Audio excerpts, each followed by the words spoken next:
Hai guys, welcome back to my YouTube channel Donna Christina Sregar.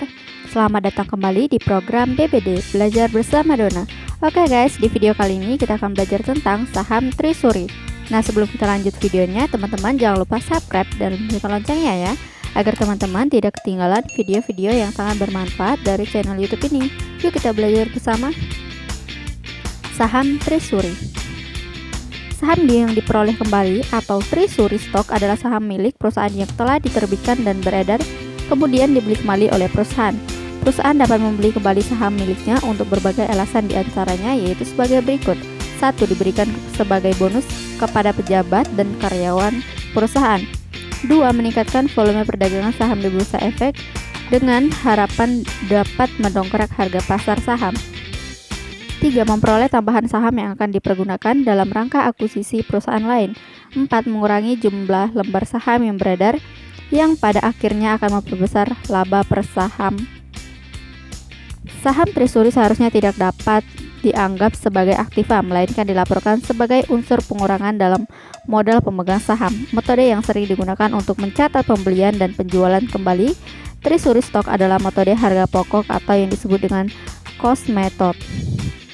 Dengan metode ini, saham yang diperoleh kembali akan didebit sebesar harga yang dibayar untuk mendapatkan saham tersebut, dan pembelian Trisuri Stock akan mengurangi modal pemegang saham.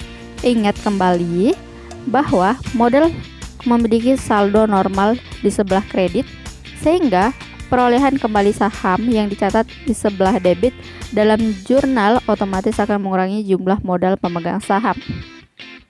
Saham yang diperoleh kembali akan dilaporkan dalam bagian modal pemegang saham setelah penyajian laba ditahan. Pada saat saham diperoleh kembali, nilai pari dan harga di mana saham pertama kali diterbitkan atau dijual adalah diabaikan. Ketika Trisuri Stock dijual kembali, akun saham yang diperoleh kembali akan dikredit sebesar harga pokoknya, dan selisih antara harga pokok atau harga yang dibayarkan pada saat saham diperoleh kembali dengan harga jual akan didebit atau dikredit ke akun modal di store dari saham yang diperoleh kembali. Akun tersebut akan dilaporkan di neraca bagian modal pemegang saham sebagai tambahan modal di store. Metode pencatatan transaksi Trisuri Stock. Ada dua metode untuk mencatat Trisuri Stock, yaitu sebagai berikut. 1. Metode nilai normal.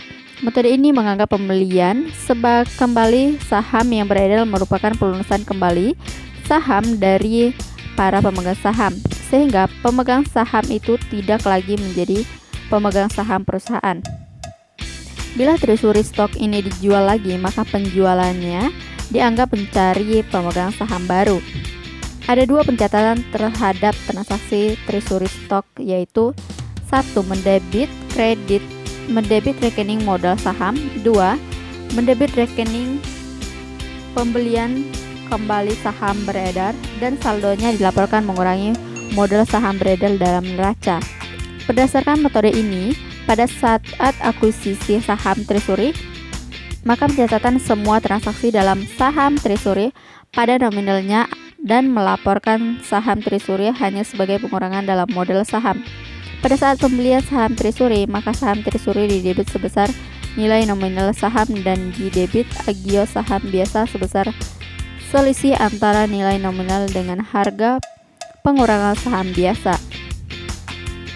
Apabila harga pembelian saham Trisuri lebih tinggi dari harga pengeluaran saham biasa, maka saldo laba akan didebit, dan sebaliknya apabila harga pembelian saham Trisuri lebih rendah dari pengeluaran saham biasa, maka akan dikredit agio saham atau saham Trisuri. Nah, sebagai contohnya teman-teman bisa lihat langsung di PowerPoint-nya ya. Oke, kita lanjut ke metode harga perolehan saham Trisuri. Saldo Trisuri Stock ini dikurangkan pada modal perusahaan atau mengurangi jumlah modal. Modal yang beredar pada anggapan ini dibuat dengan tujuan untuk menunjukkan hal-hal sebagai berikut. 1. Saham Trisuri yang dibeli dianggap sebagai elemen modal yang negatif dan tidak usah diidentifikasi dengan elemen-elemen modal yang ada seperti modal saham atau laba tidak dibagi. Bila treasury stock jadi dihentikan peredarannya dalam arti tidak dijual lagi, maka saldo rekening ini akan dialokasikan ke elemen-elemen modal. Bila saham treasury ini dijual lagi, maka penjualan ini dianggap sebagai penyelesaian terakhir dari saham-saham tersebut. Jadi setelah diputuskan apakah treasury stock itu dapat dihentikan peredarannya atau setelah saham treasury itu dijual kembali, barulah dapat diketahui akibat dari transaksi saham treasury ini terhadap elemen-elemen modal yang ada. Oke guys, itu aja pembelajaran kita kali ini, yaitu tentang saham treasury. Teman-teman jangan lupa subscribe, like, komen, dan share ya. Sampai jumpa di program BBD selanjutnya ya. BBD Belajar Bersama Dona. Terima kasih.